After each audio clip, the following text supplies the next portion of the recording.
Do we have a quorum? I think we have a quorum. Those people indicated they wouldn't be here. Sure, but, well, we can give them a couple of minutes, but, I mean, if we have a quorum, we can go ahead and get started at any time, and they can just join us as we go.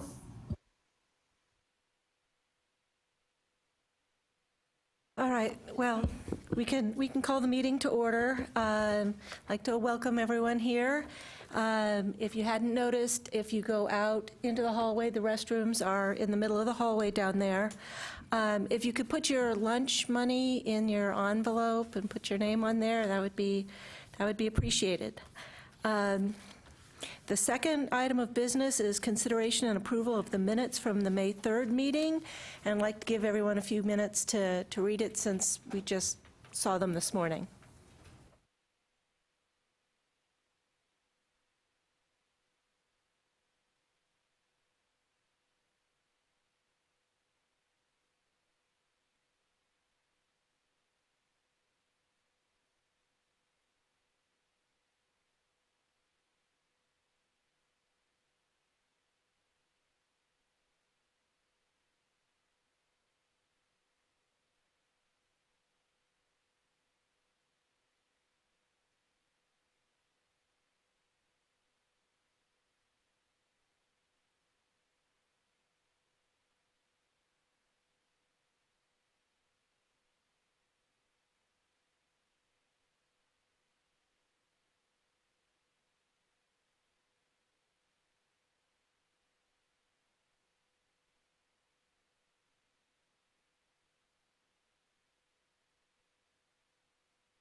Any changes or corrections to the minutes? Hearing none, I declare the minutes approved. Item 3 is the election of a co-chair from a two-year institution. It's going to be important to find someone who can be, attending these meetings is very important, and so I'd like to open the floor for nominations for a co-chair from a two-year institution.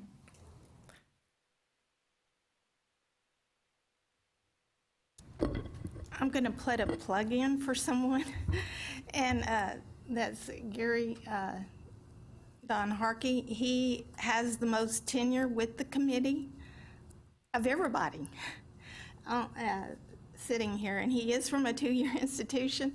And when the board reviewed, board reports have been done, one thing that they remarked on is that they only have a 3-year term, and it takes at least 3 years to learn what to do. So I just wanted to make that remark that Gary Don is the senior member on this committee, and he is, and he is from a two-year institution, so he knows our processes.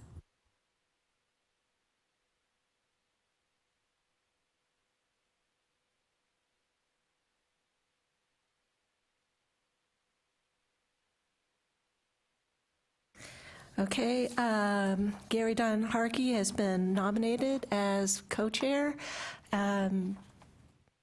Like to call a vote? All in favor, aye. Aye. Opposed, nay. All right. Welcome to the team. Congratulations. And congratulations.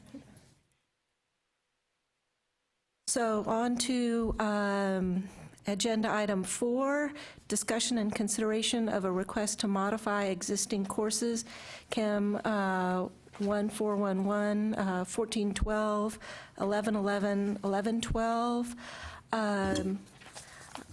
I would, the request is to change the content, to change the contact hours from 196 to 112. Do I have a motion and a second before we can open the floor for discussion?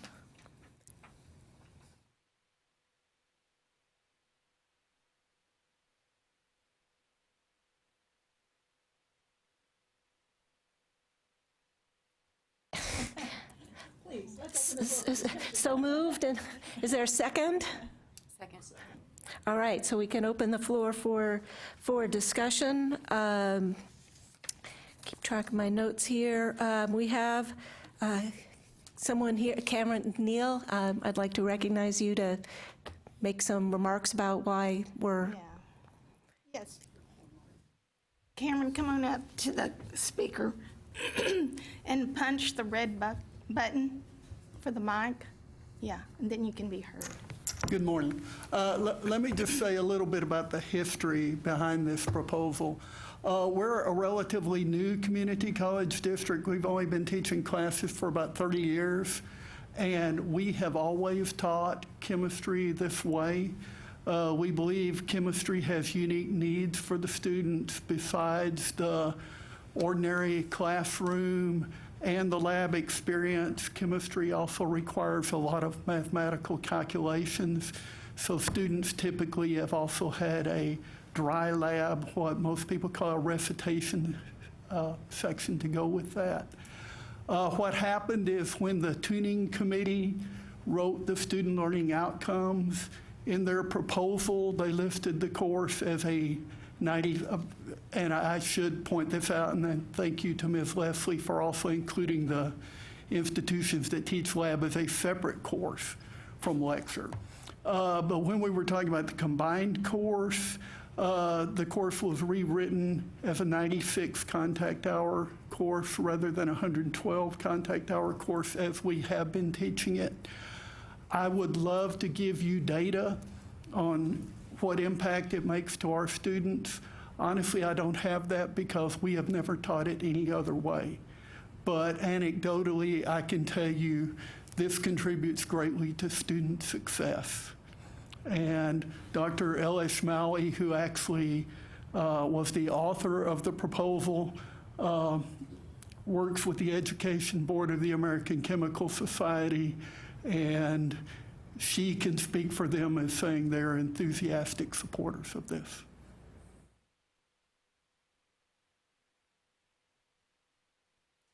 And you'll notice in your packet that Rebecca put together a very nice list of the university lecture and lab contact hours, so this is well within the norms. So any further discussion? I would like to say that it was kind of hard to dig this information out because universities don't report contact hours for funding, they report semester credit hours. So how this was revealed and what's reported was kind of, had to be interpretive in what I had access to, because we were looking at how they matched them up with the common numbers. So if they're having a recitation lab, that doesn't show in our data. But so I checked their schedule and their catalogs to make sure. And if you look at this, there's a wide range of practices, and I may not have found them all, but as Dr. Neal indicates, 112 hours is not uncommon at the university level, and there are even 128 and 144, but it's kind of hard to tell from the information, but this, the 112 is very common.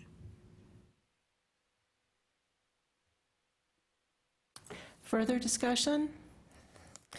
I'm just curious if others of you have experience with moving the STEM classes to an 8-week format. So many of the community colleges are moving in that direction, so I wonder what would be the impact of this proposal on those courses on an 8-week format.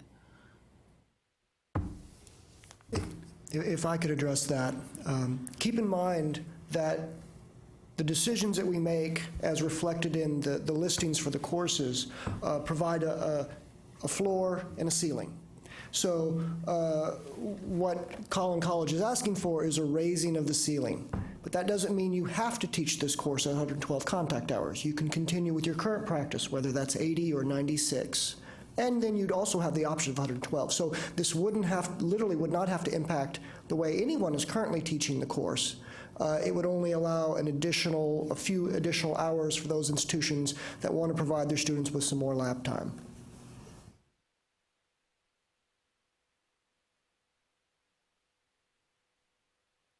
More discussion? All right, well then, we'll call for a vote on approval of Agenda Item 4. All in favor? Aye? Aye. Opposed? Nay? Okay, Agenda Item 4 passes. Thank you. Agenda Item 5 has 3 separate things we need to consider, one at a time. This will be a discussion and consideration of course revisions recommended by faculty work groups in the Learning Outcomes Project. First one we will look at is music, and I need a motion and a second before we can open the discussion. Second? Okay, so I'd like to have Rebecca begin the discussion about the changes, about the Learning Outcome Project for music. Okay, to review the process that we go through in development of these is that in the spring, we ask for nominations for the work group, and the work group is made up of 12 people, and they are faculty who actually teach these courses. We ask 6 universities. We find 6 universities they nominate and a 6 community college. And then we lock them in a room and say, you don't get out until you come up with learning outcomes. And sometimes we can get it done in one day, and sometimes it takes 2 meetings. The music group was very enthusiastic and very good about the task, but it did, because of the number of courses they had to review, we did have to have 2 meetings. And then once the group composes the learning outcomes and revises course descriptions, that is posted on our website for 30 days, and that was in September, from September 15th to October the 15th. And then notification is sent to all the publics, community colleges and universities, and with solicitation of comments. We want you, the faculty at other institutions, to review this information and give feedback to the work group.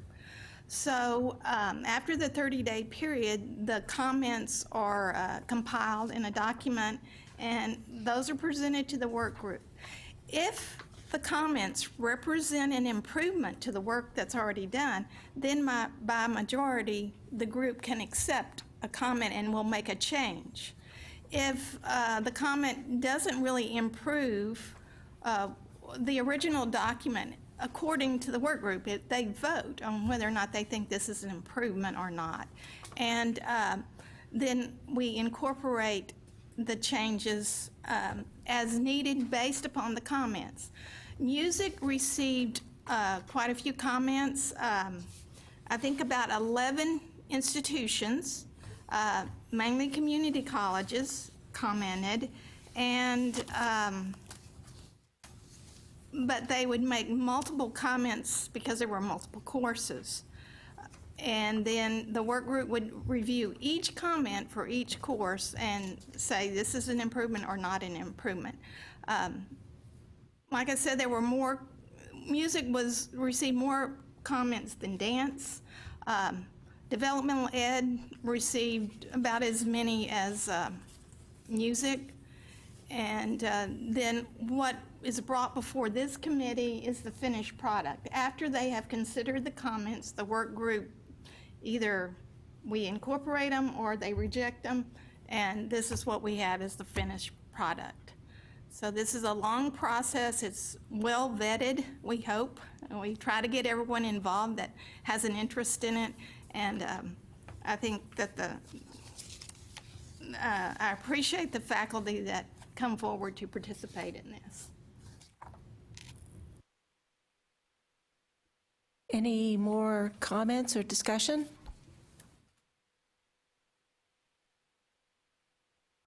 Okay, hearing none, I'd like to put this to the vote. All in favor of adopting the Music Learning Outcomes Project results, say aye. Opposed, nay. Okay, so the music passes. The next item is dance, and I'll need a motion and a second before we start our discussion. All right, we have a motion and a second. I'd like to ask Genevieve to start off the discussion about the dance program. I had the pleasure of serving on the working group for the dance learning outcomes, and I'd note that there were two things I think were particularly advantageous to our working group. And first is that the members of that working group were fairly familiar with each other. Most of us belong to a professional organization called the American College Dance Association, so we've spent many, many years convening, getting together, and talking about our curricula. What we discovered in that meeting is that there were a proliferation of courses that we're trying at the two-year college level to satisfy the various number of credit hours, semester credit hours required in those areas by the four-year universities for transfer purposes. So for example, a single course in ballet, a first-year beginning course in ballet might have had at the two-year college level 10 or 11 different course numbers, with the sole purpose being trying to figure out a way that would best transfer into a four-year college.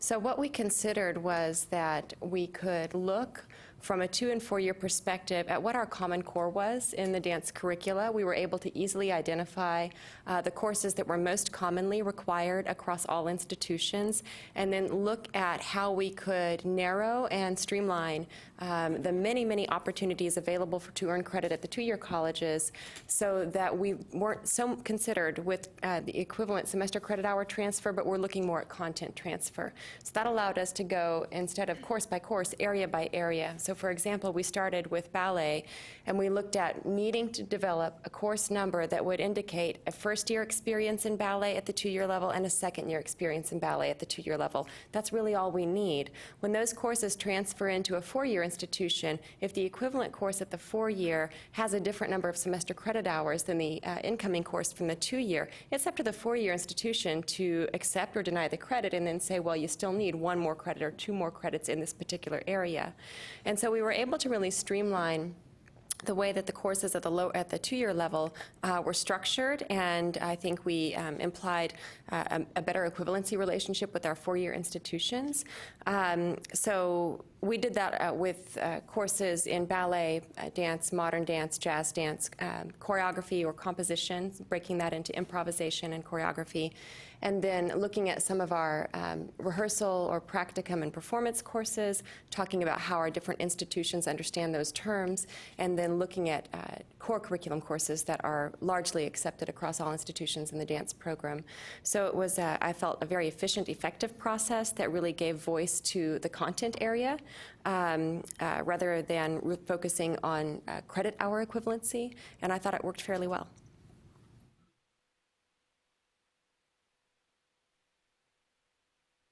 Any more comments or discussion on the dance learning outcomes? I would just comment that I had numerous comments made to me that they were very satisfied with the work of the committee.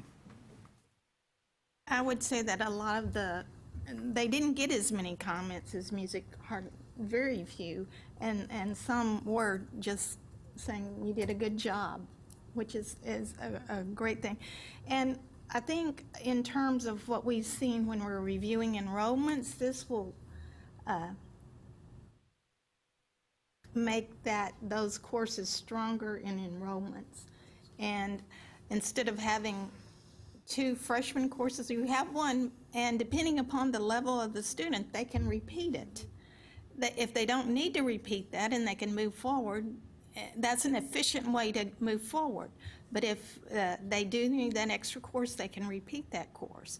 So I think the strategy, this was a real meeting where we talked strategy and what would let students transfer with the least amount of extra hours, and if they were transferring to a 4-year institution that was teaching a 3-hour, it would be easy to pick up an extra hour, as opposed to trying to pick up a whole nother course. So we went for the middle range, and I think that was a very efficient, and we hope will improve the enrollments, how the enrollments look. I would just follow Rebecca's comment right there and note that we did think that condensing the number of courses available at the two-year institutions will have a significant effect on enrollment in those courses. But also, there was some education in terms of our four-year colleagues, noting that there does not have to be an exact semester credit hour equivalence for a course to be transferable. A one-year or one credit hour course from a community college can transfer into a four-year college where the equivalent course is 3 credit hours. It comes in a different way, and more credit hours are still required to satisfy that requirement, but there was some educating to be done on the transferability of courses and what equivalency means across the board. I do think that it worked in our favor that we'd worked together as a community for such a long time, and it was a very enjoyable experience. Further discussion? I've heard only positive comments from other colleges.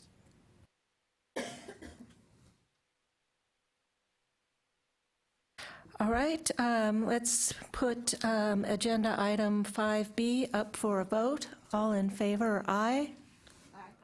Opposed, nay. Okay, item 5B passes. We also have the Learning Outcomes Project from Developmental Mathematics. So can I have a motion and a second before we start discussion? Okay.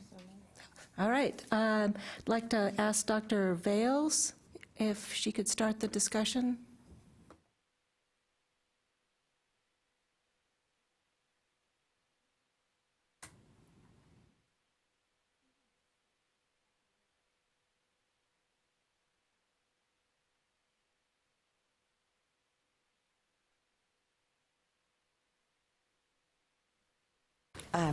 Thank you very much for inviting me here today to talk about the Learning Outcomes Workgroup Project for Developmental Mathematics. My name is Suzanne Morales-Vale. I'm the Director of Developmental and Adult Education at the Coordinating Board. We convened a faculty group. It was a representation between, we had 6 universities who represented, and 8 from community and technical colleges. And we spent a very robust day here at the coordinating board, and the charge was to review the developmental math course listed in the ACGM, that while it did have a limited course description, it had no learning outcomes. About 2 years ago, we had a similar group review the learning outcomes for the intermediate math, the developmental education intermediate math. And at that time, we decided not to go with or to address the developmental math course at that time, because we were just beginning, the state was just beginning to employ a number of pathway models for mathematics, and we wanted to wait and see, what the outcome was, and look at some preliminary data to see how those projects were going, especially in terms of students who would have different types of math requirements based on their degree plan and even their meta majors. The 2 pathways that pretty much evolved were what we call the non-algebra pathway, which generally includes introduction to statistics and contemporary math, also known as quantitative literacy, and then the other path, which requires at least a college algebra course and often more math coursework after that, which we call the algebra pathway. So, taking all that into consideration, the group convened, and they worked very diligently and came up with a set of recommended outcomes for the committee to consider. Those were submitted for 30-day public comment. We received, I believe, Rebecca, we received 12 comments from different institutions. 4 of them just outright said, yes, we agree, we think they're very representative. And the remaining comments kind of could fit into 2 categories.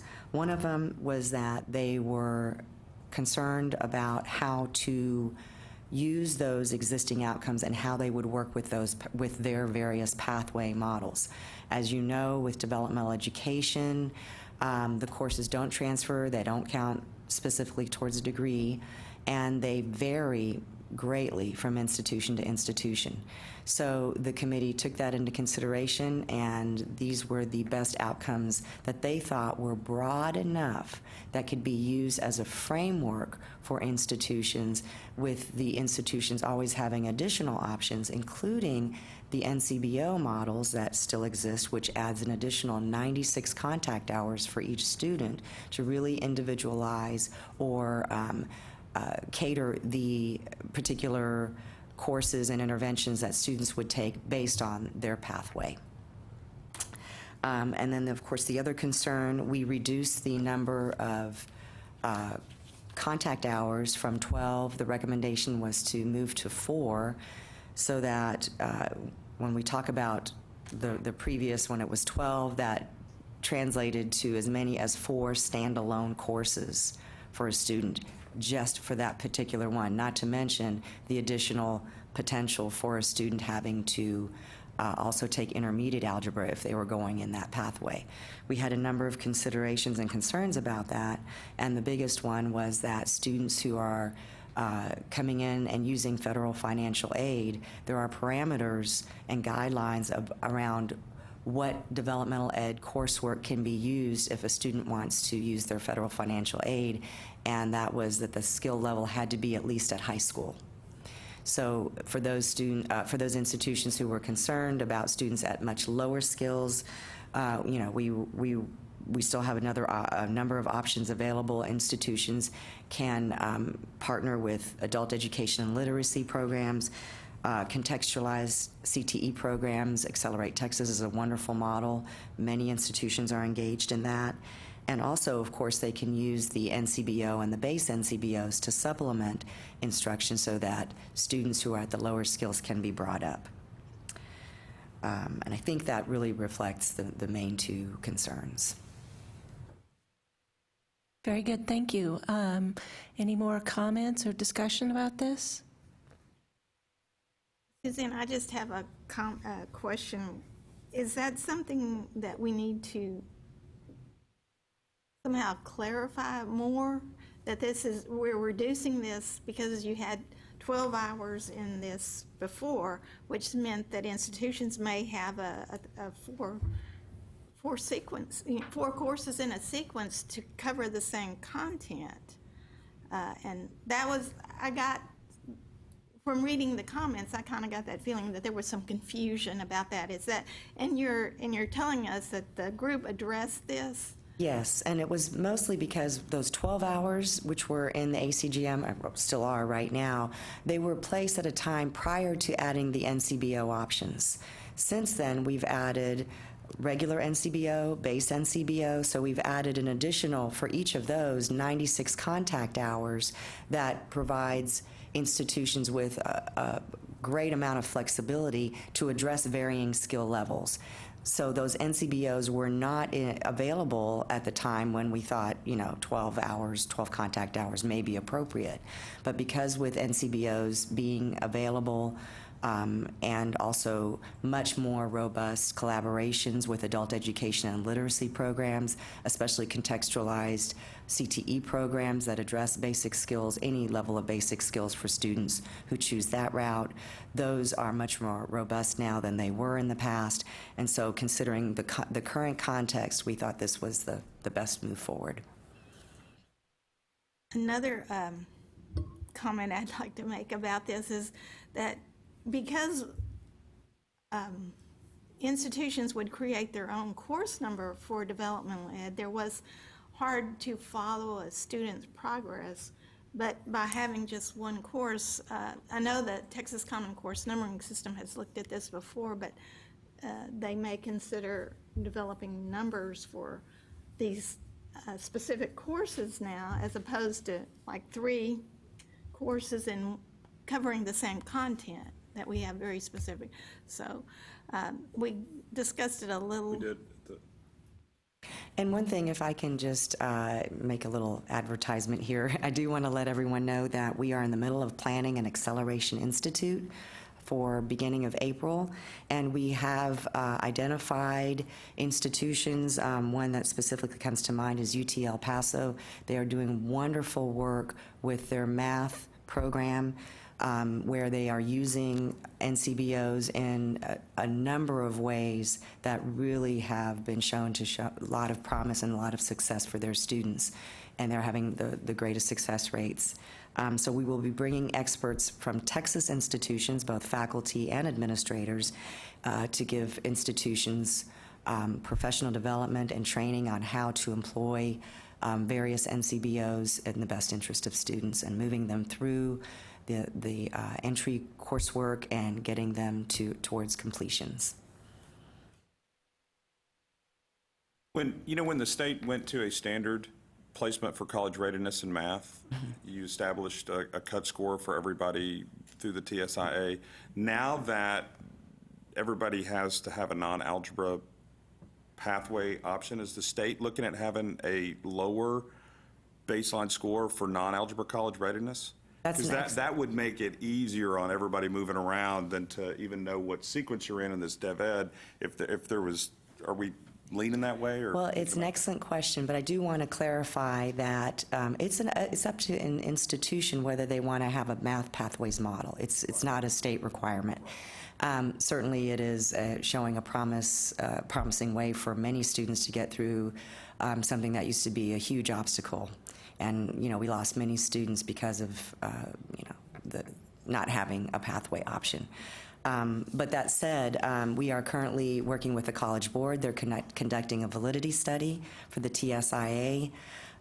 We're not really, we don't have enough information yet. We're in the middle of the analysis, and we're adding in some more data because some more data was recently certified. So we want to take all those things into consideration. So how, for example, students who score the 350, how are they doing not only in an algebra pathway, but in a non-algebra pathway?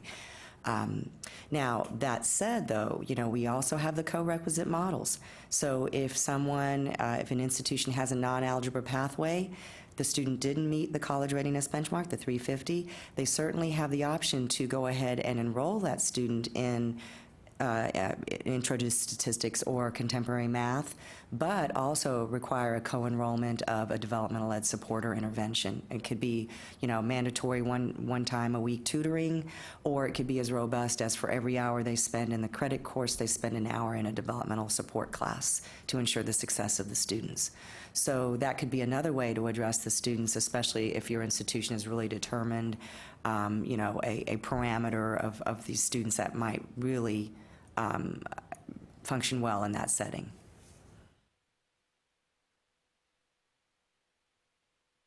I'd like to follow up on that because I'd like to know the status. At one point in time, we were talking about raising the TSIA score to 370, thinking that would probably achieve better results for those students that were on an algebraic pathway into an intensive STEM type pathway, and then leaving it at 350 for those that were maybe not on or were on the non-algebraic pathway. Is there still discussion about that? Again, we're still awaiting, we've just provided the additional data. We're giving time for College Board psychometricians to do their number crunching, and then when they come out with their results, we certainly will, have all of those options available as part of the discussion.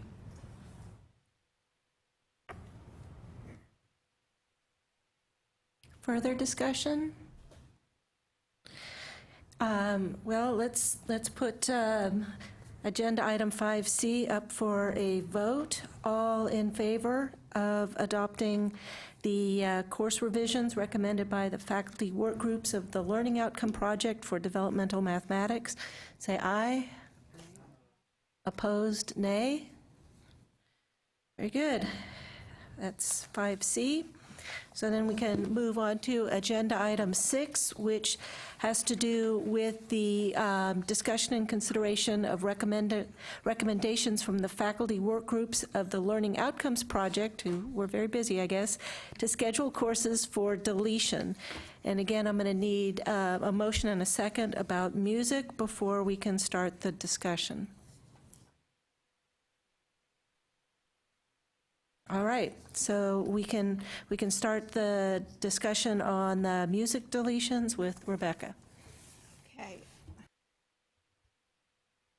The faculty work group recommended these courses in that list to be submitted for deletion. Some of this is driven by the field of study coming forward. And in the state of Texas, there at community college and universities, there are 2 sequences of music theory, and that ties together with a sight singing and ear training. So there were 2 sequences, or there are existing 2 sequences, but they're offered for different credit hours.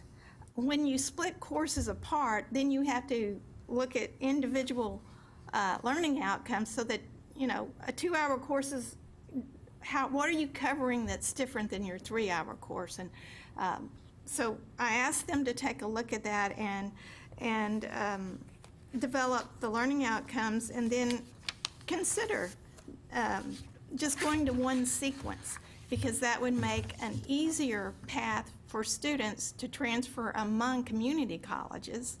They would have the same sequence to follow. And then students coming from the community college to the universities would know, they would have, as far as what the students are supposed to be bringing in terms of their learning, would be the same. And so we looked at the enrollments, and this information in the chart is agenda item 6A. There's a landscape chart.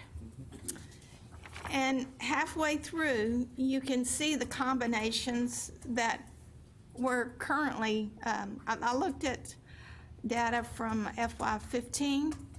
This is reported data. I also went to catalogs to confirm this information.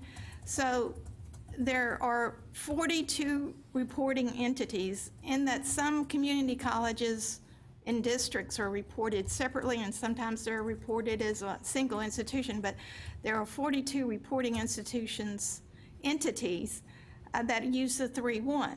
So, and 27 reporting entities which use the 2 and 2. But then there's some outliers that use a 2-in-1, was fairly common. 6 universities with music programs offer a 2-in-1 combination, and actually 3 community colleges also use that combination. Then there were some that just use the music theory, and they embed the sight singing and ear training in the course, or they pick up some of that information in the piano keyboard, which is a separate course. So there, as you can see, there were different patterns, and the group went with the pattern that was the most prevalent. There were the most institutions doing this. And we're looking for not only horizontal and vertical, we're looking for both. We want to make it easier, students moving to the university, but if they move among community colleges as well, so that we can do this. There were comments received about the deletions. Also on the deletion list are the 2 literature courses in a sequence. The field of study has said that there's going to be only 1 literature course in the field of study. So if you offer the 2, some students are going to come with 3 extra hours, or it's going to be a mismatch with what other students are coming with. So they are recommending that we maintain a single literature course, which was already in the ACGM, and delete the sequence of 2, because it creates 3 extra hours for students and transfer. That was the comment from the universities in the work group. they don't have a place to put those 3 hours of extra literature. So that was the reason behind that. And then the fundamentals of music and the foundations of music, one was designed for teacher education. Teacher education programs are changing, and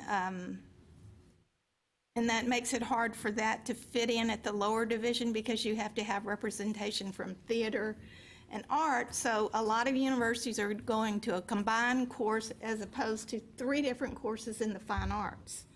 So that was the reason behind that. And the fundamentals course, there is still a fundamentals course in there, and this was sometimes referred to as remedial music.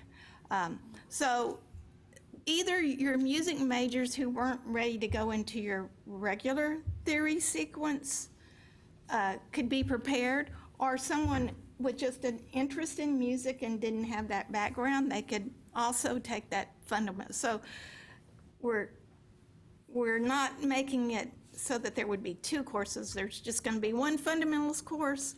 We're getting rid of the one for education majors because that's not the pattern has evolved at universities. And we're narrowing the literature to 1 course consistent with the field of study recommendation for 1 course of literature at the lower division. And then the 2 sequences of music go to just 1 so that it's consistent statewide for the community colleges. And it is the one used most often. Any more comments or questions? Hearing none, I'll ask for a vote on agenda item 6A. All in favor, aye. Opposed, nay. Okay, agenda item 6A passes. Can I have a motion and a second to consider the scheduled courses for deletion from the Learning Outcomes Project in dance? All right, we have a motion and a second. I'd like to have Genevieve start off.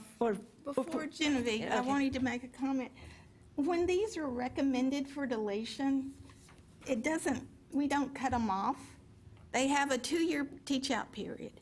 And if there's something that we haven't considered here, institutions have a chance to bring that forward.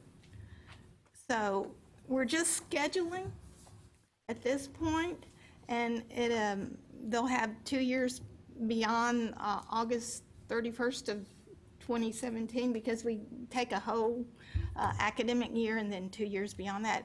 For institutions, if they can provide us with new information or something that we were not aware of, they would have that opportunity. So, it's not the death knell today on these courses. We want institutions to be able to adjust. And that process would be the appeal process? That would be, yeah, we have an appeals process.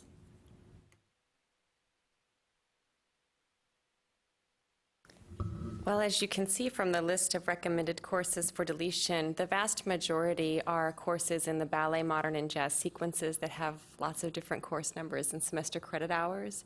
And that relates directly to what we brought forward earlier, that we tried to consolidate those areas with 2 course numbers in each area.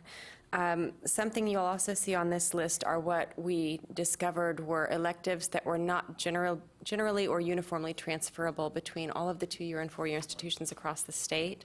We want to note that we very much respect the place and value that world forms in practice, such as folklorico, and some other forms that are listed on this schedule for deletion.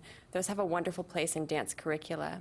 We're up against a bit of a challenge in finding that they can uniformly transfer to 4-year institutions. Many of our 4 years still retain the 120-hour degree maximum, and we simply don't have have room in our curricula to bring these in as even electives.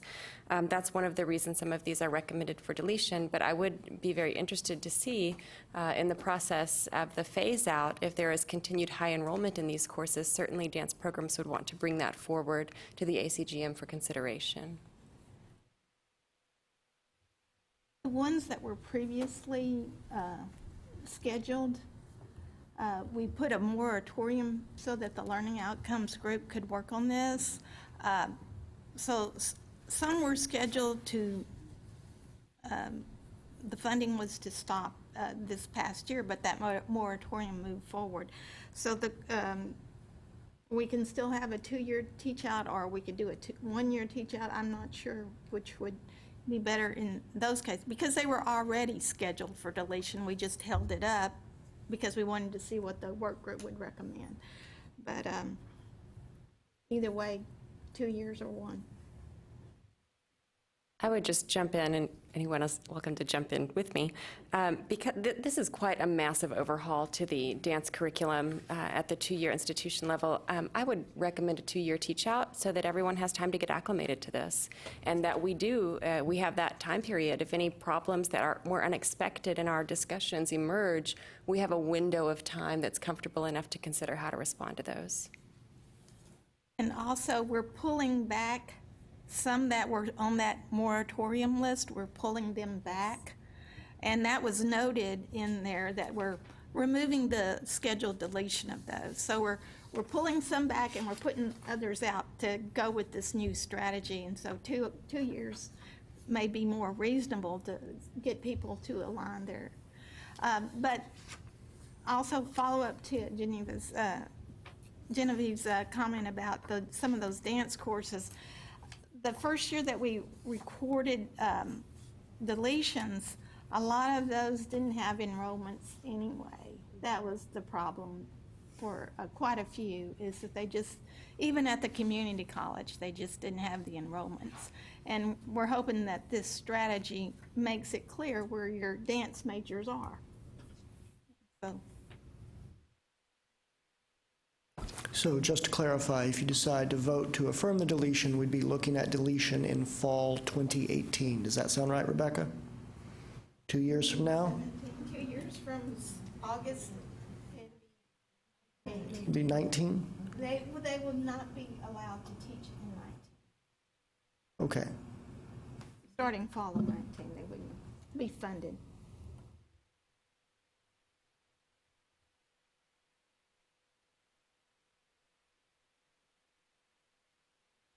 Any further discussion, comments, questions? Hearing none, I guess we will put agenda item 6B for the deletion of the dance courses, with all of them given a 2-year teach-out. All in favor, say aye. Aye. Opposed, nay. So agenda item 6B passes. It's a wee bit early for lunch, so we can move on to item 8. And that's discussion and consideration of changes to the maximum semester credit hours and contact hours allowable for recreational dance courses taught under the PhD and KINE rubrics. Do I have a motion and a second before we start our discussion? Okay, so we have a agenda item 8 handout that is showing the difference in the credit hours. So, Okay, this is basically a correction to the ACGM. Recreational dance is taught under the PE and kinesiology rubric. And the numbering system, the Texas Common Numbering System, only allows for a range of numbers that are 1 semester credit hour. So this would just bring us into consistency with that. Because if an institution is teaching a 2-hour recreational dance under a KINE or PhD, then it creates a reporting error, because the semester credit hours don't match. And I think this is consistent probably with what the dance group, I can't remember exactly, we talked around this, but I don't know that we made but this is more like a correction to bring it into consistency with the numbering system, so that that reporting error at institutions doesn't occur.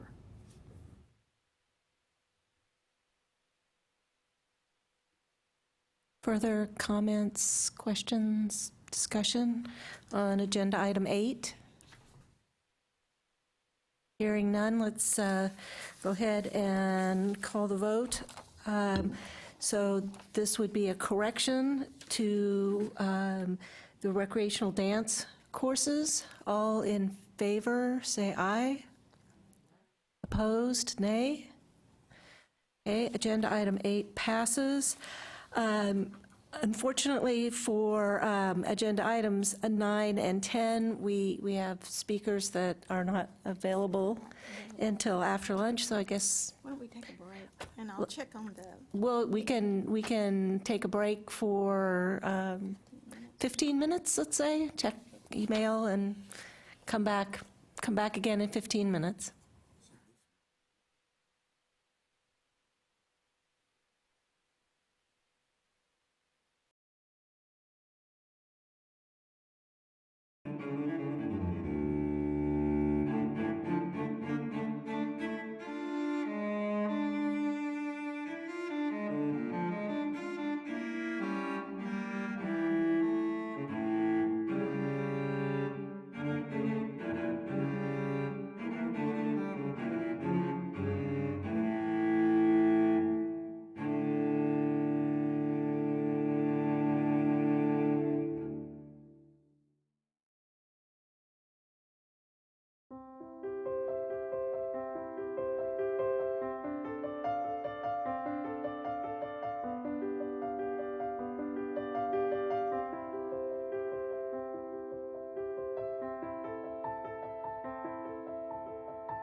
And I'd like to start with Mindy Nobles.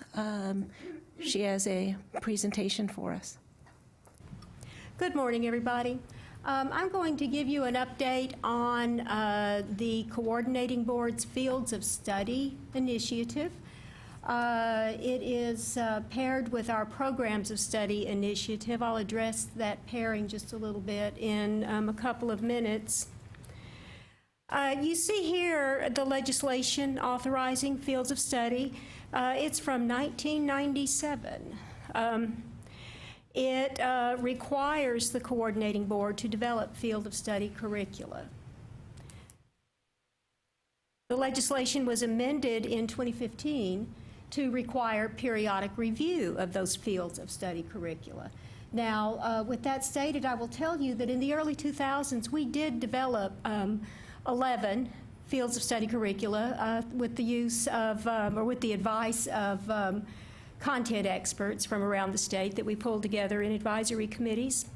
9 of those 11 still stand as they were created in the early 2000s. So their update was long overdue.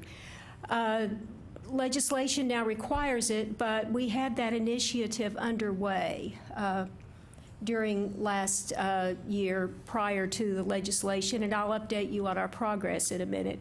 Before I do that, let me talk a little bit about the significance of the students, or to the students of our state, for the Fields of Study initiative, and I'll just read this.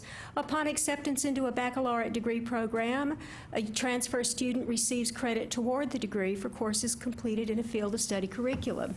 The interest of the legislature was to facilitate transfer of courses taken at a 2-year institution to a 4-year institution and to actually be credited toward a degree. That is what fields of study have accomplished where they have been used. Now, I referenced that this is a major initiative for the coordinating board.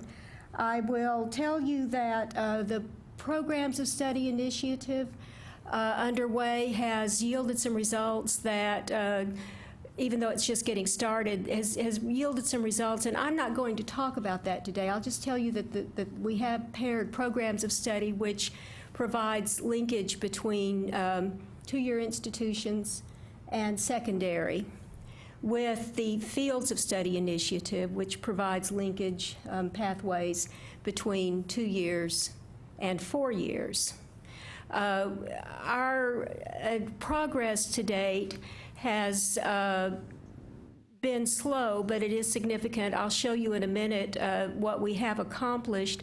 I will tell you here that we have done 2 things. One, we have reallocated resources internally to staff up for this. We have dedicated some existing staff time and are funding 2 dedicated positions that we will staff in the coming months.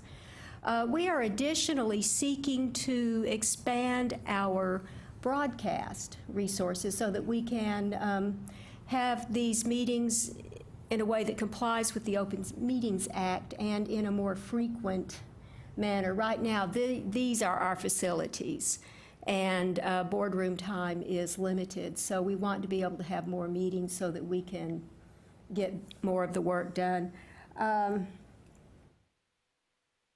Now, here are some questions I've received over the course of the year, and I'll share the questions and answers with you. Do field of study curricula take the place of regional articulation agreements or the voluntary compacts for engineering and science? The answer is that no, they do not. Fields of study are statewide curricula. They do not supersede, however, any regional articulation agreements that may be in place. They differ from the voluntary compacts in that a course in the field of study for any given degree program is a required acceptance.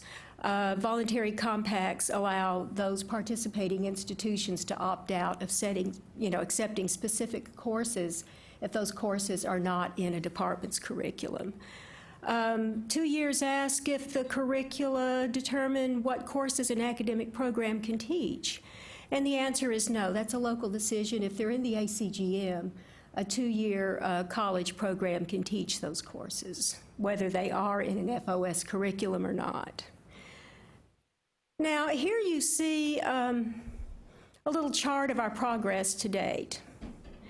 Over the past year and a half, coming up on 2 years now, we formed 4 committees to review the existing fields of study. There you see the 9 that are in existence today from the early 2000s.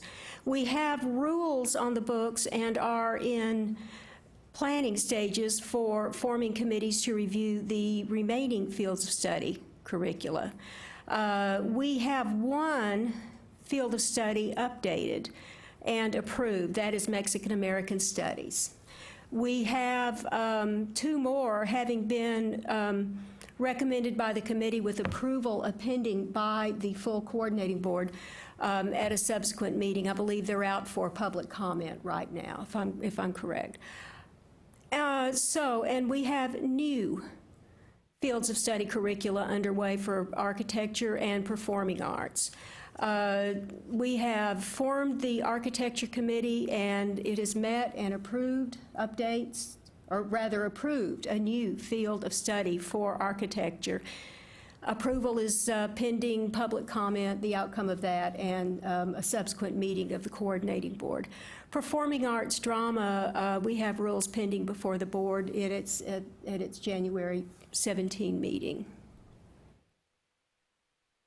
And I'll complete this little update by showing you how fields of study are being used by 2-year colleges. These are the most recent data we have for years 13, 14, and 15. You see that we've got a little bit of a jump in the AY15, that should be AY15. In the AY15 field of study completion certificates statewide, but their use is tiny compared to core completion certificates. It is our hope that 2 years, as we update these and implement new ones, that community colleges will begin to offer these more frequently to their students. It is a transfer pathway that should increase the transfer of credits significantly over time. And that is the will of the legislature, that that be the case. And with that, I will conclude. Can I answer any questions?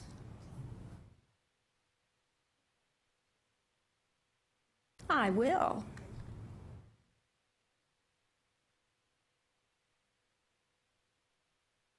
Sure. Okay, well, thank you. Thank you for your time. Thank you. Next, I guess, the Texas Common Course Numbering update. We have John Spencer to give us an update there. Thank you. This won't take long. The TCC&S board met this week during the TACRO annual conference. We wanted just to bring everybody up to date that we made some decisions moving forward that I think will impact the usability of the website for end users. One, the update and enhancement to be able to identify your core curriculum classes are already out there. We began just discussion of what it might look like if we come to consensus on what the developmental courses might be in the ACGM, if we want to make those common. Sometimes we use common in a way that I don't think it means in the state of Texas, but if we can put that in there, we will. We also are probably going to continue to make visible on our site the student contact and the institutional contact. However, we're probably going to give each institution 2 additional contacts into the site that will be hidden, and one will be a business contact, because we have found that a lot of times when TACRO sends an invoice to the person who's responsible for updating those courses, they are not necessarily the person that needs to get things paid.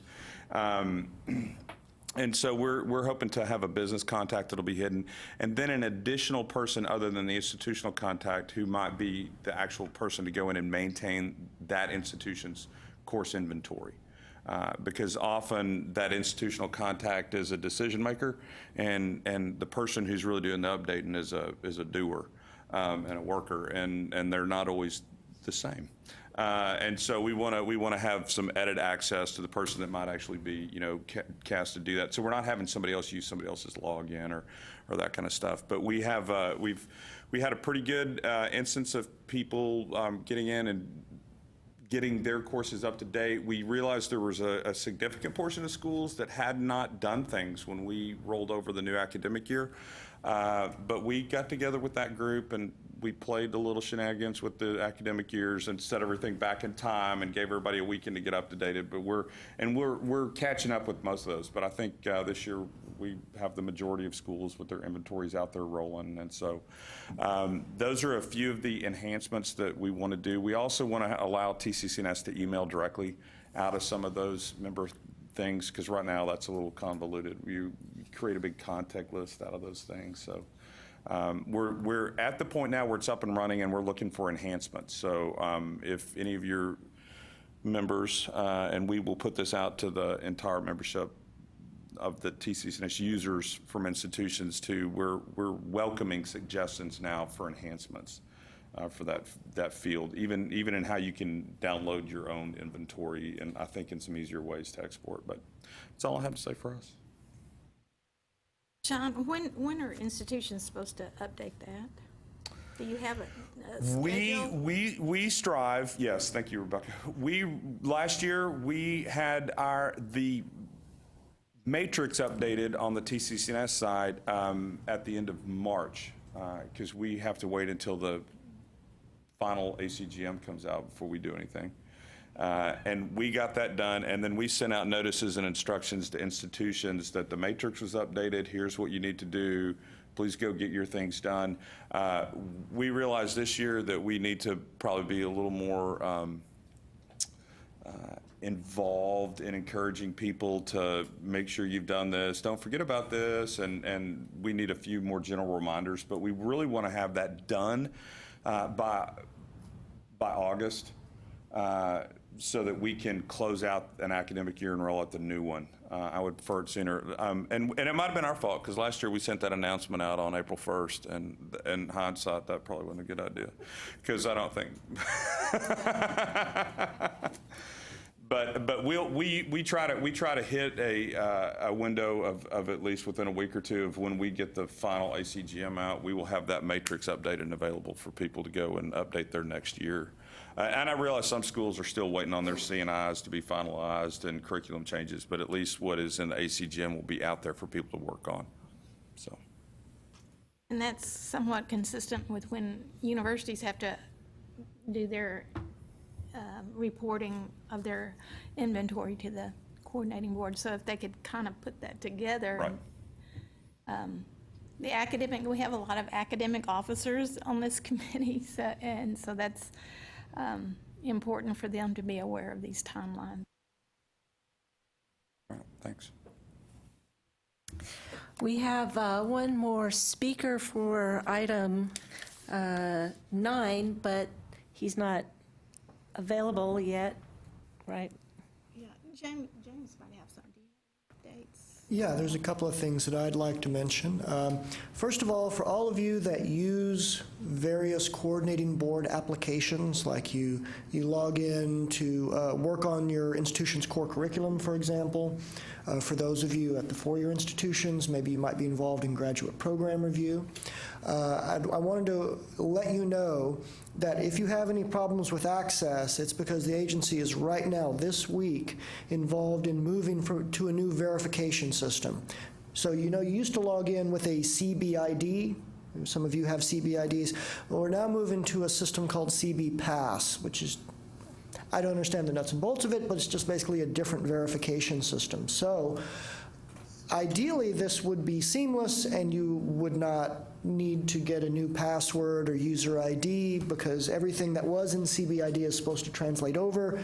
But I can tell you, as the person that oversees graduate program review for the agency, that I have had a few of my institutional contacts say that they came into the site and they couldn't log in as they normally could. So if you have any of those problems, just contact your CB person. If it's graduate program review, it's me. If it's something to do with the AC Gym, it's Rebecca. If it's something to do with the core curriculum, it's going to be Dr. Reinhold Cornelius. But if you just contact that person you would usually contact about that application, they can put you in touch with our technical staff, and they can help you solve that login problem that you may be having. I just wanted to make you aware that we're making this transition, and so if you notice a problem, it's not coming out of thin air. It's something kind of behind the scenes that you can't normally see very easily.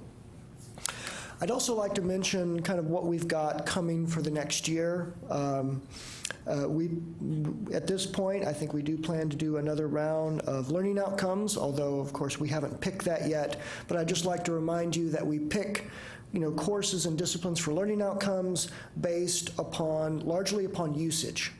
And our idea is that, we hit the higher frequency enrollment courses that we're doing the most good for the most students. So that's generally the tack that we take. Now, sometimes we also try to work in cooperation with a field of study committee, like architecture. That's an example. So last time around, we did some changes to architecture, and then the field of study came along.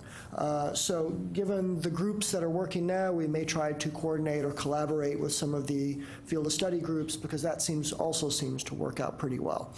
And just to remind you, the way that works is that there in the spring, we solicit you folks at the 2-year and 4-year institutions for nominations. You send in your nominations, and then we try to have people picked by about April or May or so that hopefully we can get the work of the committees done over the summer when you're not quite as busy, when we're not quite as busy, and that way we can bring the work back to this committee in the fall. And that's kind of now the yearly cycle that we are observing.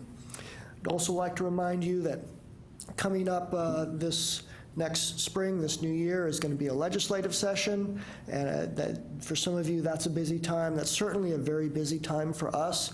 So I would encourage you, if there's some issue you've been wanting to discuss with us, discuss it with us now, or say between now and the beginning of January, because starting in January and continuing on through May, we get swamped with constant requests for information and analysis and fiscal notes and a whole bunch of other things.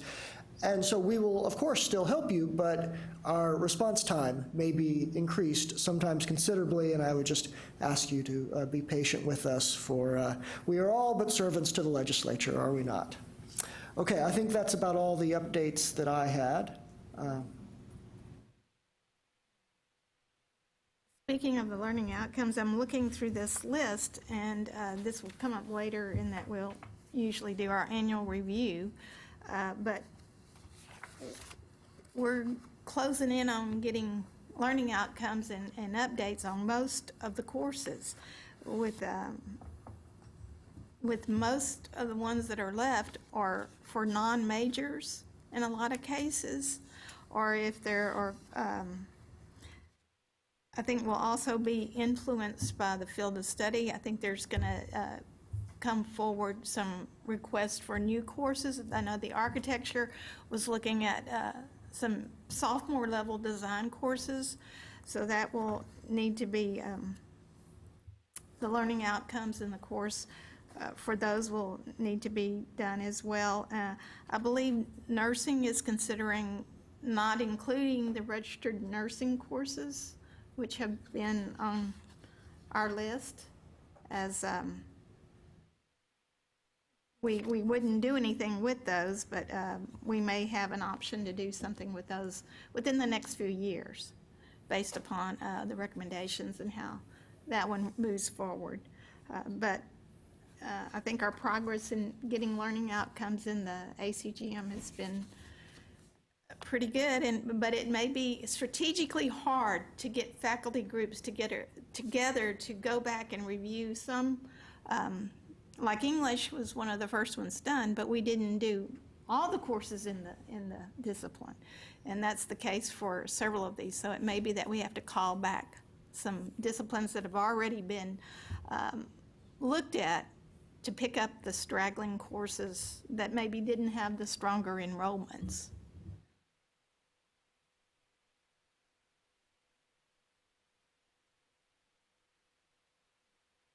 I have asked for the status for lunch, and I haven't gotten a response yet. But I do think that we want to hear from Ronald Cornelius. He's going to speak to us about core curriculum, and in particular, and Rex may want to speak to this. You might be able to speak a little bit, because a memo went out about how we're shaping the core to be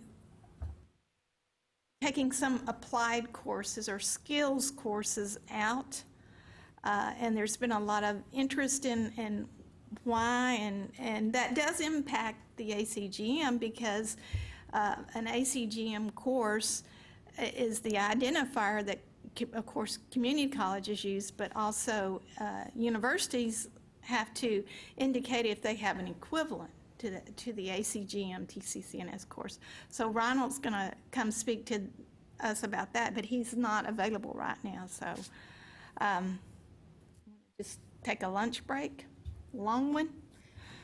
Yeah, I guess we'll break for lunch for an hour, we'll say, and meet back.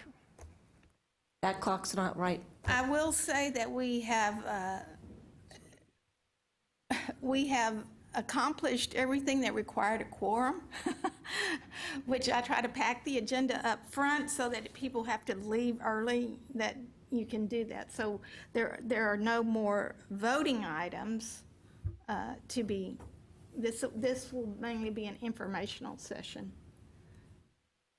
That's right. So, yeah, at this point, we have a couple of members of the public that want to make a comment. We have a presentation from Reinhold, and I think that's all the remaining business that we have at this point. Unfortunately, Reinhold's not here right now, but hopefully we're almost ready for lunch. Yes? I just have a short statement to read, and it's not something you will be voting on. Can I do that before lunch so we can get back to Dallas?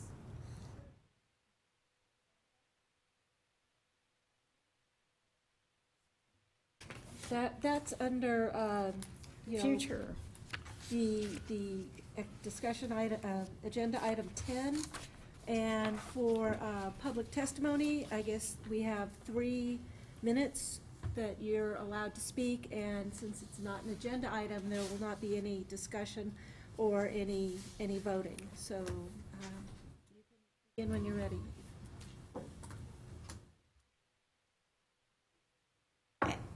Be sure to hit your red button there on the microphone so it'll go live. Is there a name tag, a name placard for you? There is.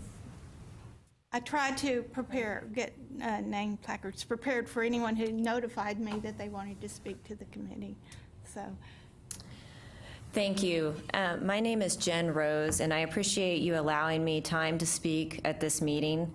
I am here as a representative from Richland College as a professor of art. I am the co-chair of the Dallas County Community College Curriculum District Board, and I'm here with my other co-chair, Natalie Masaleo, and we're here to discuss the DC-CCD appeal to reinstate 8 art classes slated for deletion from the ACGM in the spring of 2017. In addition to having concerns about the deletion of these classes and the impact it will have on our students, we are encountering specific problems with parts of the appeal paperwork that I would like to bring to your attention. First, I would like to follow up on a concern that we emailed Ms. Leslie about on November 10th. The email was about the issue of four-year universities up-numbering their sophomore-level courses to junior-level numbers. I have some documentation I would like to give the committee as soon as I finish speaking. I have a packet for you as well. To quote from the Texas 60/30 document, 2- and 4-year colleges will need to collaborate to align lower-level division curricula so that students receive a coherent and rigorous general education while being assured that their courses transfer and count toward degrees. That's on page 11. On page 26, it says, inherent in increasing completions is the need to strengthen guided pathways between 2- and 4-year colleges and to align lower division curricula along institutions and degree programs. According to the course naming standard found on the THECB website, the first digit of the course number denotes the academic level of the class. As you can see from the 4-year plans printed from Texas Tech and Texas Women University website, which I will give to you in just a minute. Many universities recommend 3,000 level courses during the first and second year of the student's sophomore classes. The identical course is a 2,000 level course at 2-year institutions. We have pulled syllabi and 4-year plans to show the similarities between the courses with the same name but disparaging course numbers. Using the forms required by the THECB, it is difficult to prove transferability of these classes because of the different numbering systems used by universities. However, our documentation proves the potential transferability of these classes based on their position in 4-year plans and similarities with the syllabi. As an example, we have provided parts of the Sculpture 2 syllabi from Texas Tech and from Brookhaven for comparison. DCCCD would like to request a 12-month extension on the deletion of the proposed classes so that we can resolve this numbering issue with the appeal paperwork. The classes in question are Arts 23-24, Life Drawing 2, Arts 23-27, Sculpture 2, Arts 23-34, Printmaking 2, Arts 23-42, Metals 2, Arts 23-67, Watercolor 2, and Arts 23-49, Digital Art 2. Okay, the 3 minutes is up, and I know we can't act on any of this, and I guess you need to continue working through the procedures that the coordinating board has for the appeals, and our next meeting is in May. Okay, so there is no way we could get a decision on a 12-month moratorium It's not between now and May? It's not on the agenda, so we can't take it up. Thank you for hearing me, and I appreciate the opportunity to speak. Can I give you the packets that I have? Is that allowed? I will leave them right here. Yeah, Okay. that'd be great. Okay, lunch is here now, so why don't we adjourn for about 45 minutes or so and meet back and finish up then. Thank you.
Agenda item 9, the updates on coordinating board activities, with Reinhold giving us an update on core curriculum, right?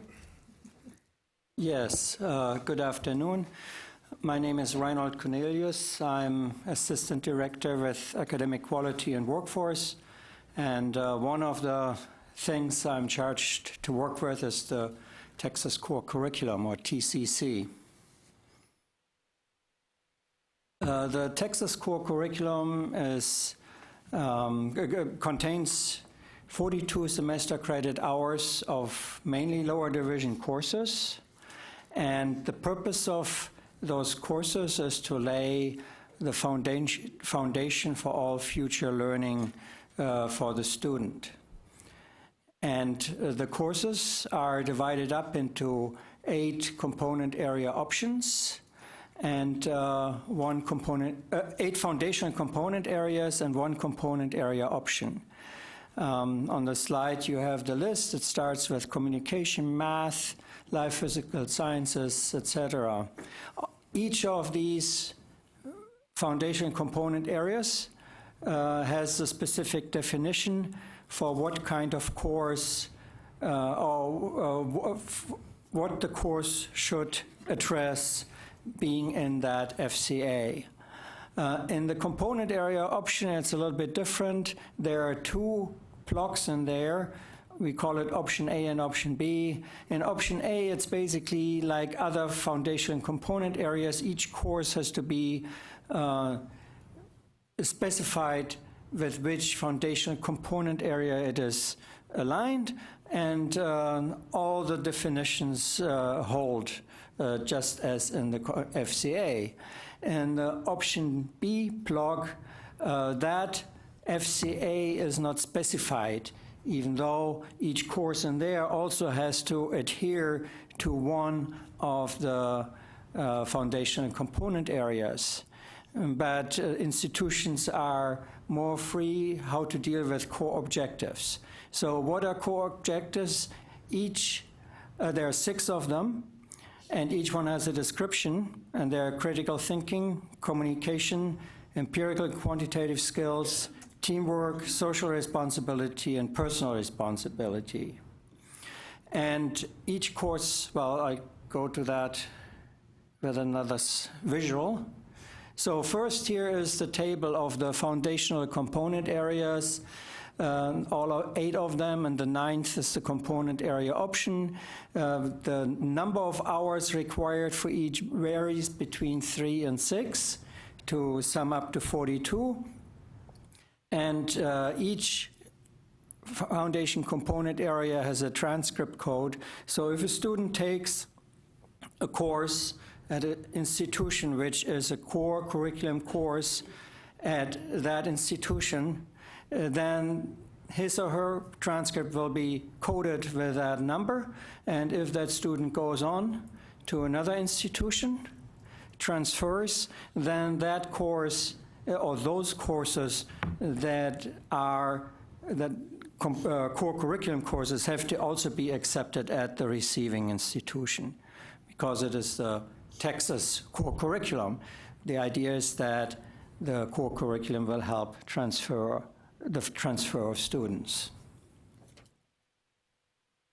This is the second visual for the core objectives.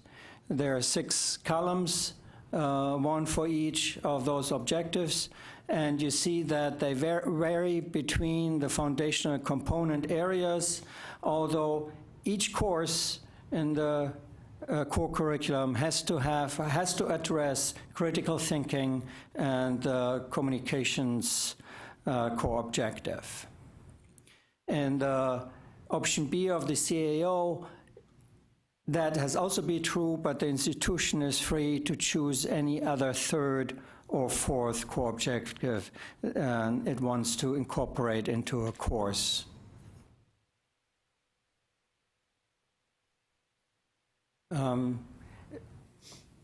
This is a little resource page with links. You really only need 1 link to go to all what we have about the core curriculum. That's the first one. So it's our agency website URL. then a / with TX core curriculum.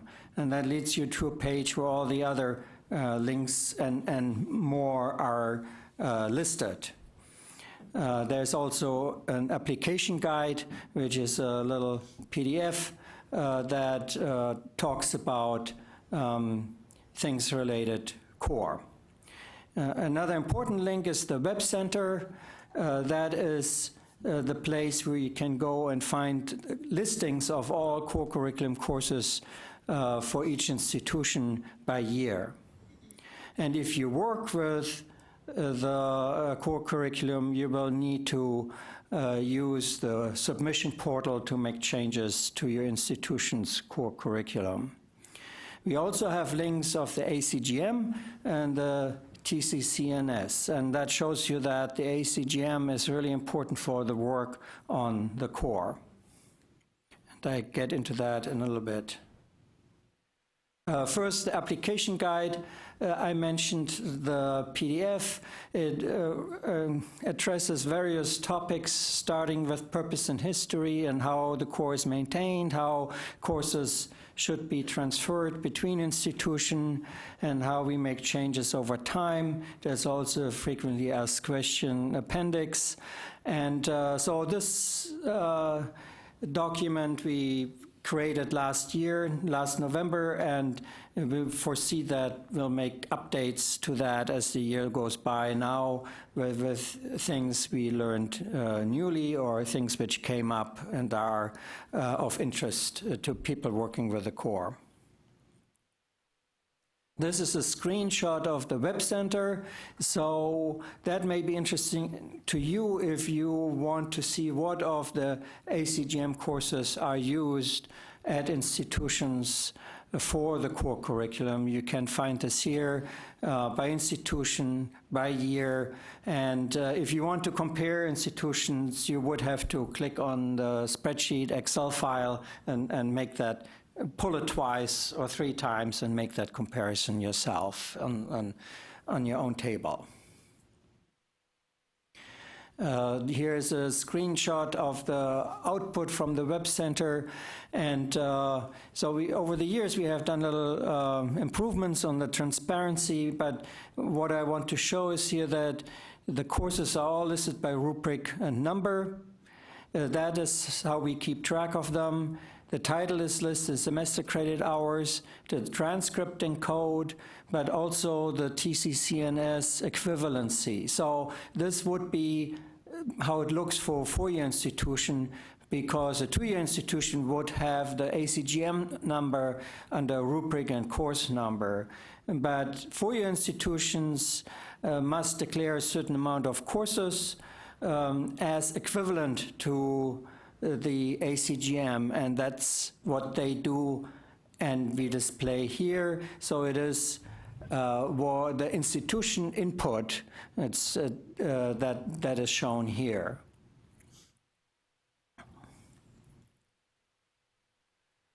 So I mentioned that we make changes to it. Basically, the institution may make a change once a year for the next academic year. And all we ask now is that they make it in a timely manner, that we can finish the review, which is about 2 months worth of time, before the new academic year starts, so that we have the work finished and are ready for the next round of reviews and changes. What kind of courses it can be put in the core curriculum, and basically they have to be general education courses with requirements like from SACS COC. They can't be restricted to single majors, a group of majors, so they have to be of broader interest. And generally they're lower division courses, although upper division courses can be used in certain circumstances. So that's why the alignment with the ACGM is very important. we have transfer between two-year institutions and four-year institutions, and two-year institutions are bound by the ACGM.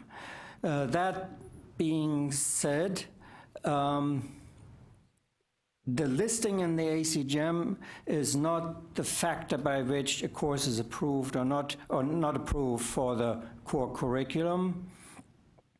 We do look, when we approve courses, at the ACGM description of the course and the learning outcomes, if they're there, to make sure that the course as proposed for the core curriculum adheres to that. Because we don't want to have courses listed with ACGM numbers and then they're something else than what they should be according to this document. But that being said, the learning outcomes from the ACGM should not be mistaken with the core objectives the core curriculum imposes on the courses.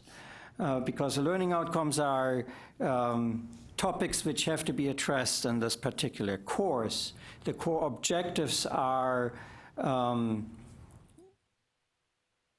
learning outcomes that the individual professor or the institution incorporates into the course to address the core objectives. So we look then, how is critical thinking being incorporated? How is personal responsibility being incorporated? That's what we look at from the specific course, and that does not have to be connected to the ACGM, if you understand what I mean here.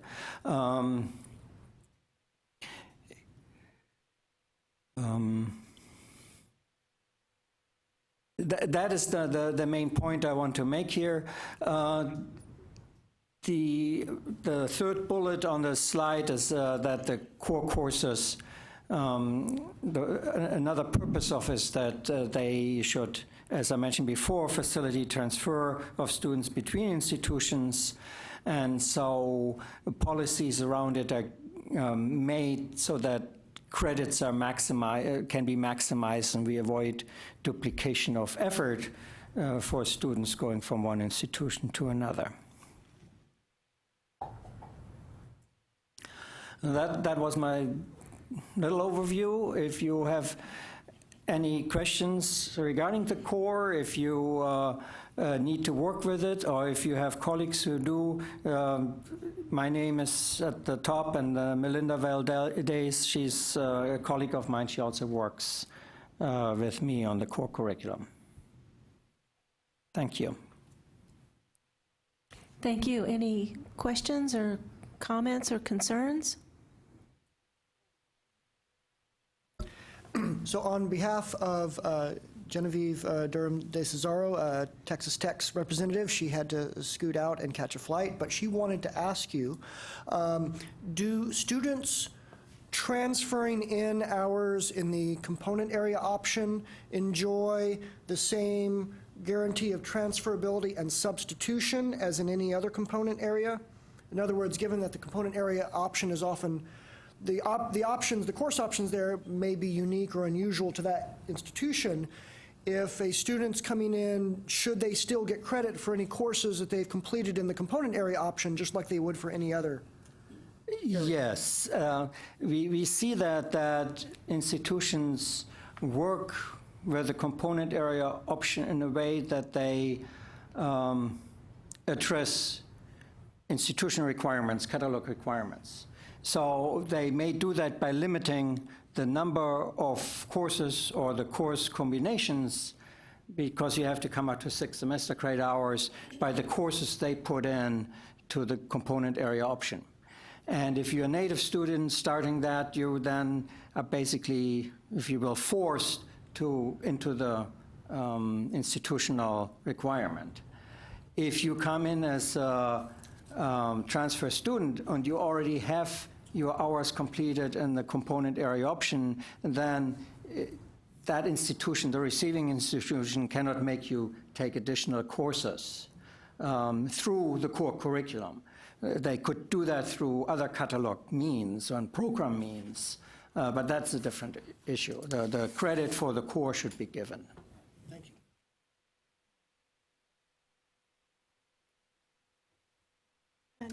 I would like to ask about the recent letter that we received that listed, or suggested that some courses may not, that are currently contained in various core curriculums around the state are not suitable for those Right. curriculum. So I mentioned suitability for the core curriculum, and that those are general education courses. Now, there are about 10,000 courses in the core curriculum, and over the years, this is now we finished the third year of implementing the new core. We found that we had, at some point in time, approved about 200 courses which really do not fall under that category of general education courses. And so we thought that, well, it's 200 out of 10,000, so it's a relatively low number. And also important is that it is not distributed in any way equally across institutions, so that you get inequality of students taking these courses and maybe wanting to transfer. And on the other hand, 200 courses is a big enough number that we felt like it's something we should take care of to make it right. And so that's where this letter comes from. And these courses are, we call them, and maybe a little bit unfortunately, skills development courses, because their purpose is to increase an individual's skills in a certain area to become a better something. So that's what makes them different to general education courses, which give you the foundation to all future learning. And so these courses are mainly falling into the arts rubrics.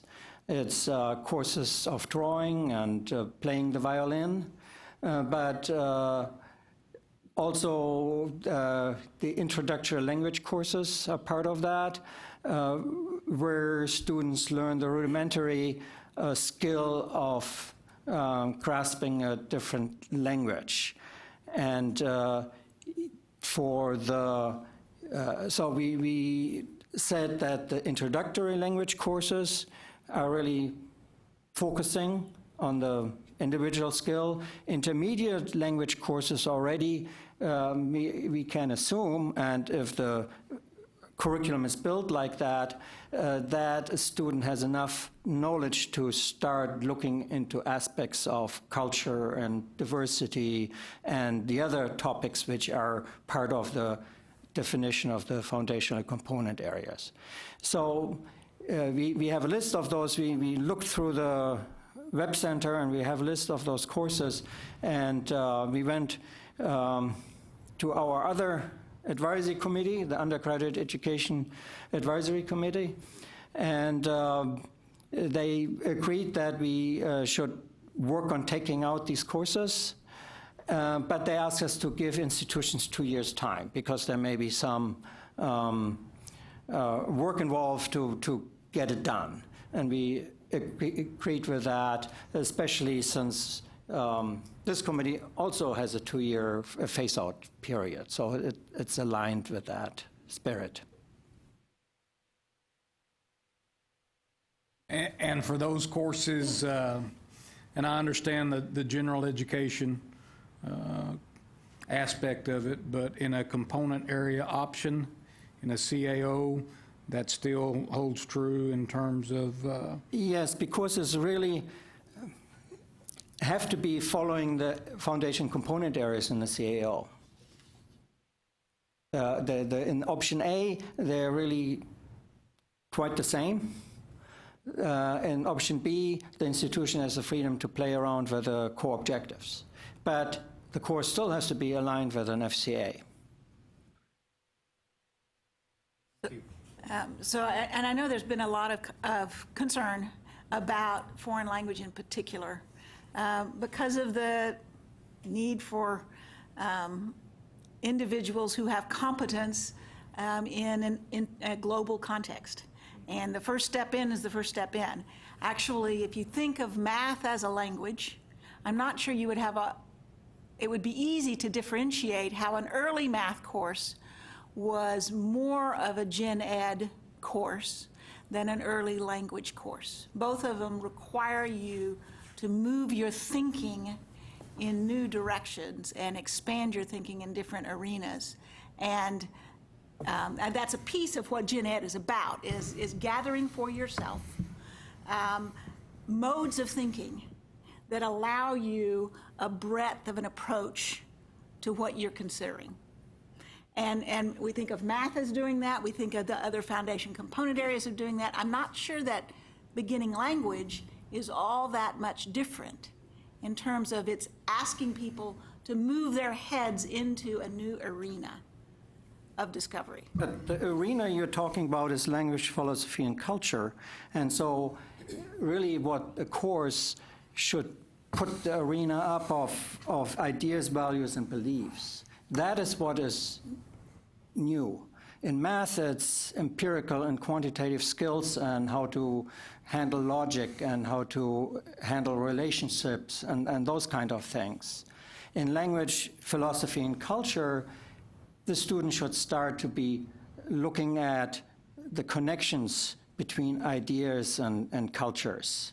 So they have to look at original works of writing. They have to look at artifacts that demonstrate these connections. And language course, and the intermediate languages course can go in that direction. An introductory language course cannot. And it teaches vocabulary and basic grammar. And there are other math courses before algebra. So if you want to compare that, math does not start with algebra for the student. It just starts at the higher education institution with algebra. And I'm not a foreign language teacher, but I'm not sure we're holding the courses to the same standard across the board. When we're thinking gen ed and entry into a new perspective on thinking, I don't think we're asking people to go to the second or third level. I think we're asking them to embrace the new viewpoints on thinking. And I'm not the one to make this argument because I'm not a foreign language teacher, nor am I a math teacher. Although, of course, algebra isn't the only beginning course for core curriculum in the spectrum of the core. Well, but I think Reinhold's point about that is that regardless of which beginning course you have in college, they all assume a certain knowledge and level of skill in math prior to that. There's none of them that start from scratch as a college course. And so I think that's the point about foreign language. But I think one of the things that also needs to be considered in thinking about the core curriculum and the notion of general education is the thing that the UE Act that helped form the core curriculum, or actually with one exception dealing with the CAO, did form the current core curriculum, and that is the notion of what is it that students, regardless of their major, need to know and be able to do and be exposed to. And one of the things that, and I think the foreign language issue is probably the trickiest one of the whole bunch, by the way. But one of the things that has influenced my thinking about this is the notion that, and let me back up one step, because a lot of people have compared math and English composition, for example, to skills development courses, which in many ways they are. And so it may be that, as Reinhold pointed out, that our use of the term skills development may have been somewhat of a mistake, but be that as it may. But the one thing I have noticed over time is that regardless of major, everybody requires English and math of some sort.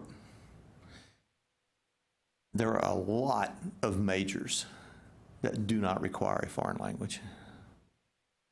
In fact, we may be in a situation nowadays, and I would argue that that's lamentable, frankly, but I think we may be in a situation now where there are actually more majors that don't require foreign language than those that do require foreign language.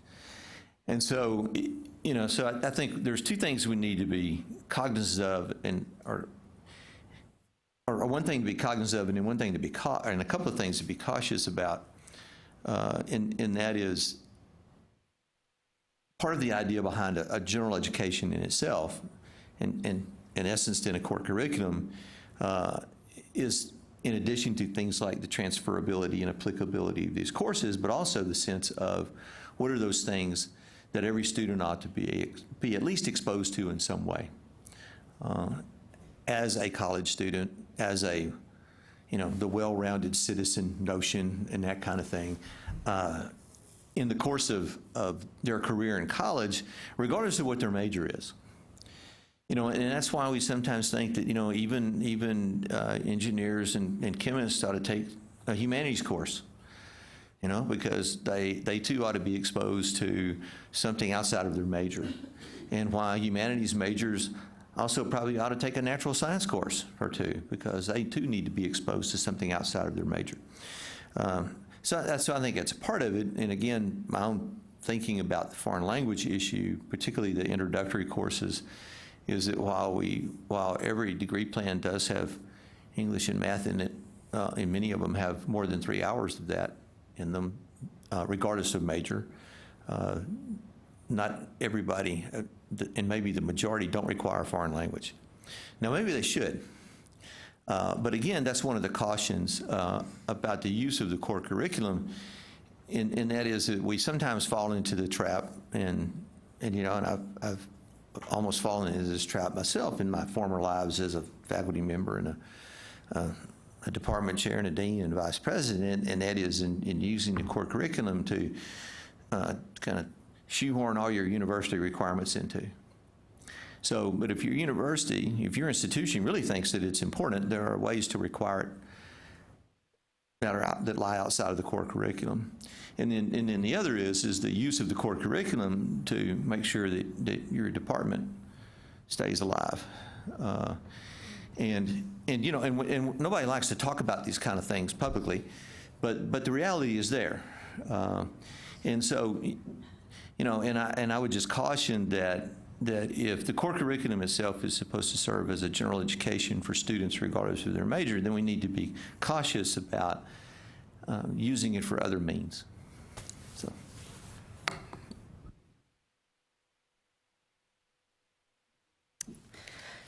So, are there any more updates from the coordinating board activities before we finish item 9?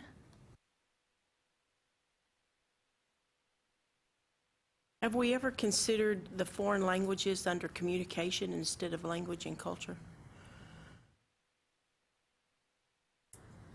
I don't know if there are instances of that in the current core, but you look at the foundational component area definition for communication, and again, I don't know how to align the learning of basic vocabulary and grammar with what is expected for communication, which should teach students how to effectively communicate with all varieties of communication skills like oral, and visual, how to give presentations, how to address people according to the situation, how to communicate effectively based on the situation. And I don't think that an introductory language course teaches that.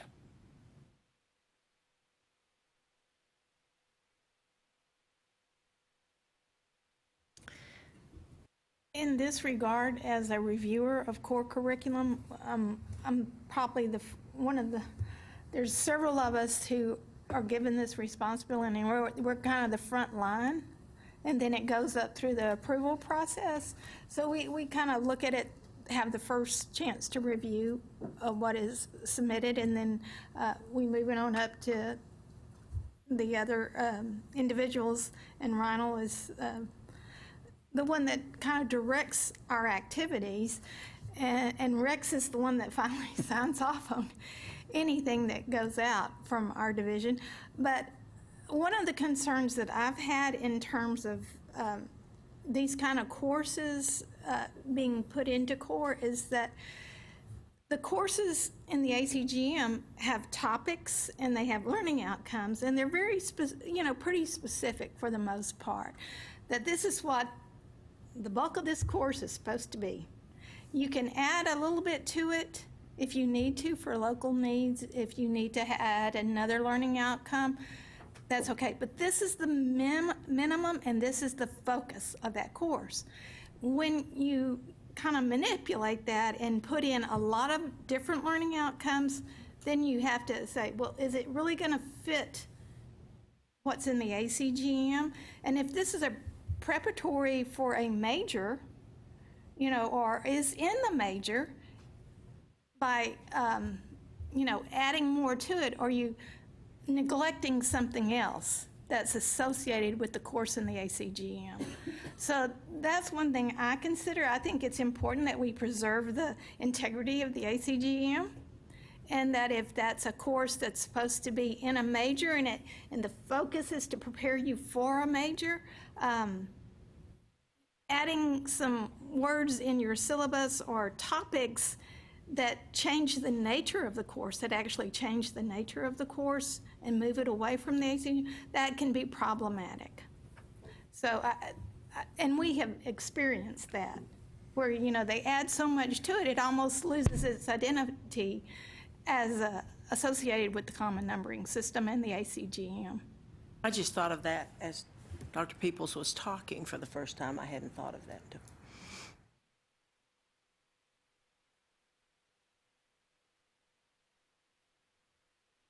All right, well, if we move on to item 10, I believe we have another person who wants to give public testimony, Mark Greenwald.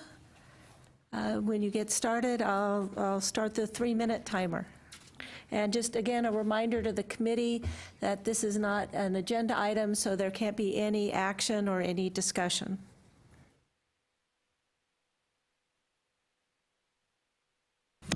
I've got my stopwatch too, so we can see.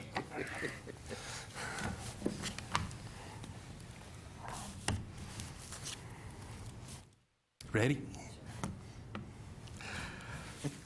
I'm Mark Greenwald, Professor of Art at College of the Mainland and President-elect for the Texas Association of Schools of Art.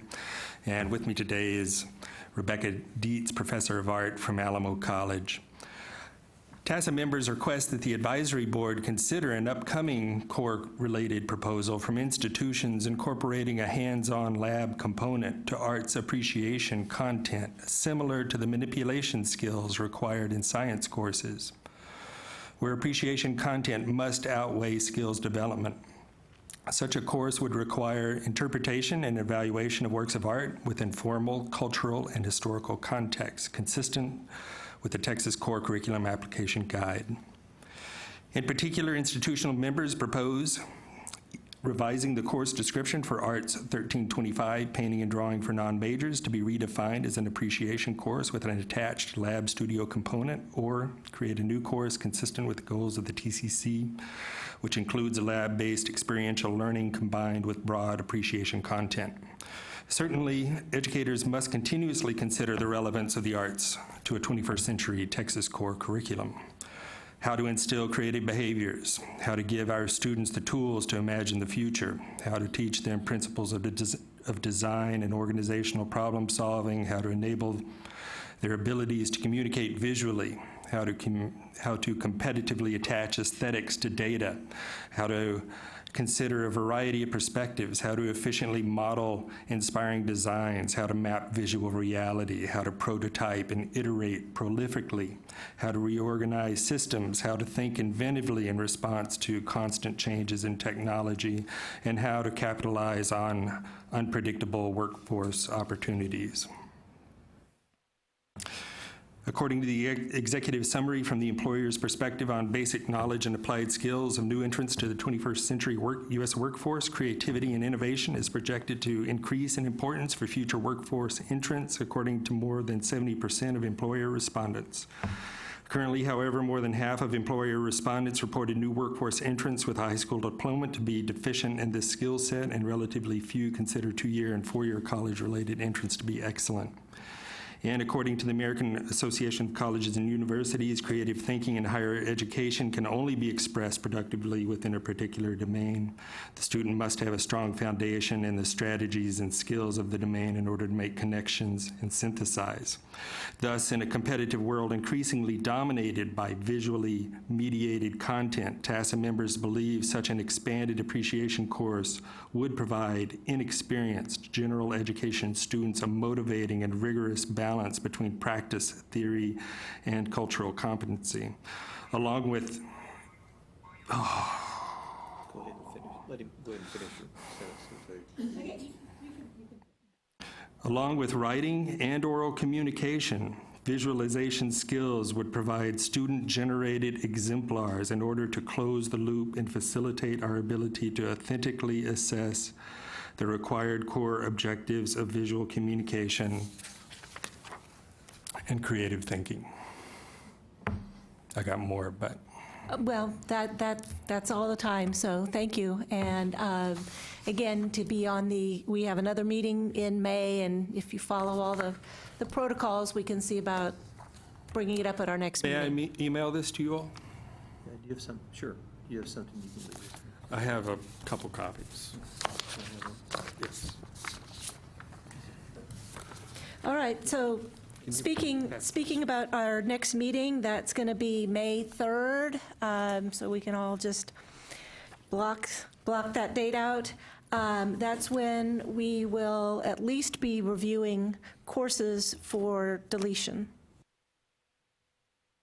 That is our annual review where we look at all the enrollments. And if you remember our last meeting, we only had 3 courses which were recommended, and we're kind of letting the dust settle, which is a good thing. And you've done a lot of work, so it may be another short meeting next.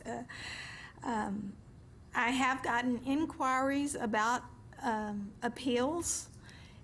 I don't. When they are complete, I will bring them forward. If they are incomplete, if they don't have all the documentation that is needed, the appropriate signatures, I don't want to give you incomplete information before we consider something. So there is that process on our website, and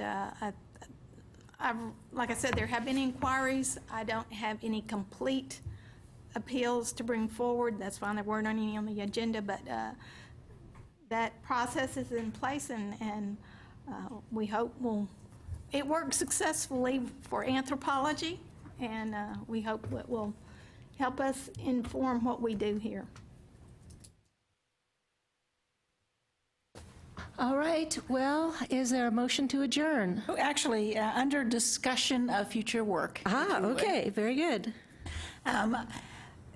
It's awkward sometimes in the context of the constraints of that we need to honor in terms of public meetings and that sort of thing, how you initiate discussions that fall outside of the formal charge of a committee and yet come about because of changes in the world around us. And so what I'd really like to do is think about looking forward to future work that might engage a conversation between ACGM and WECM. Because I think that going forward in the future, it's going to be really important for us to understand how to build a bridge for appropriate technical courses to be honored within the context of academic programs. This has been a discussion that's been going on a lot in the Metroplex.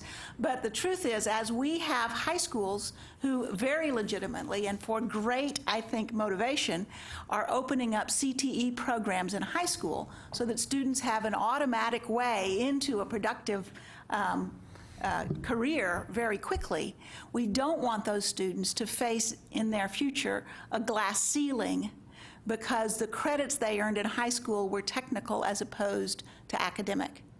And I think as we move more and more towards the idea of learning outcomes as the anchor of what is an academic course, we begin to build a foundation for a bridge.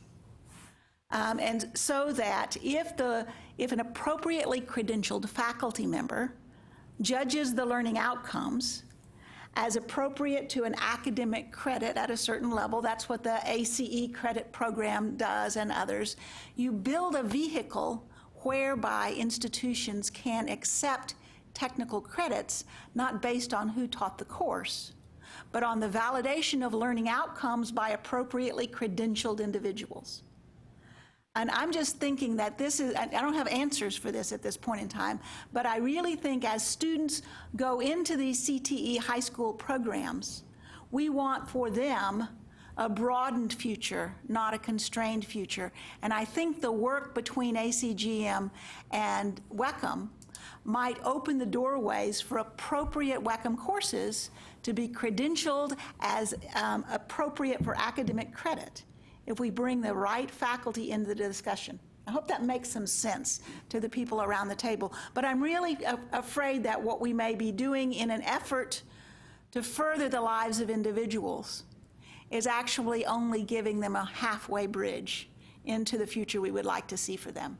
And so I don't know what the right venue is for that, but in terms of discussion of future work, I'd like to find a venue whereby the coordinating board could facilitate a discussion and thoughtful consideration of how we might extend that bridge all the way to a stronger future. Thanks. Well, if I could maybe allowed to just make a couple of quick comments on that.